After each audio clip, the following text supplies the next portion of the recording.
আমাদের on principal এক পরিবারে দুইজন সংসদ সদস্য অতিথি আমরা সেটা অ্যালাউ করি নাই, এবারও এটা করা হয় নাই। আমরা আগেও বিভিন্ন সময়ে পার্লামেন্টে ছিলাম, সেখানে আমরা সংরক্ষিত নারী আসনে আমাদের নমিনেশন দিয়েছি।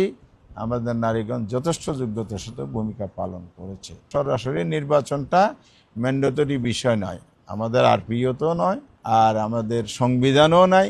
তবে ঐক্যমত কমিশনে একটা সংস্কারের প্রস্তাব আছে, সেটা এই ত্রয়োদশ সংসদে নয়, পরবর্তী সময়ে 5% করে একটা ম্যান্ডেটরি বিষয় আছে।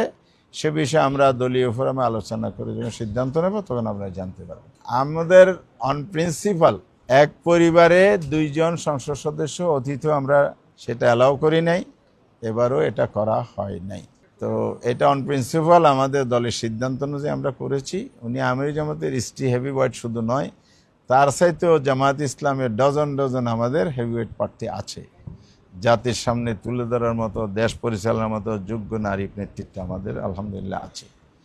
সেই জায়গা থেকে নয়, আমাদের নীতিগত কারণে আমরা এক পরিবারের দুইজন সংসদ সদস্য দিয়ে নিই। আমাদের তো শহীদ পরিবার আছে, আরমানের বোন আছে, ভেরি কোয়ালিফাইড কনফিডেন্ট একজন নারী, ভেরি ক্যাপাবল মানুষ। মিলন ভাইয়ের বোন আছেন ডক্টর কিনা বকুল, ফেরদৌসে বকুল। এরকম আমাদের অনেক নারী প্রার্থী আছে।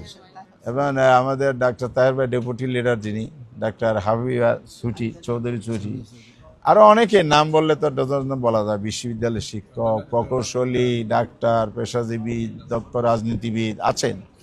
তো কিন্তু আমরা যেহেতু আমাদের নীতিটা এটাকে সমুন্নত রেখে আমরা এগিয়ে যেতে চাই। এখানে যারা আছে তারাও হেভিওয়েট প্রার্থী।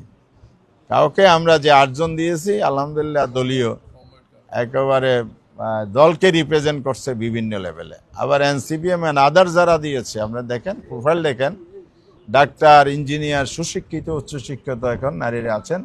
অত্যন্ত দক্ষতার সাথে ওনারা ভূমিকা রাখবেন, আমরা এরপরে খুবই আশাবাদী।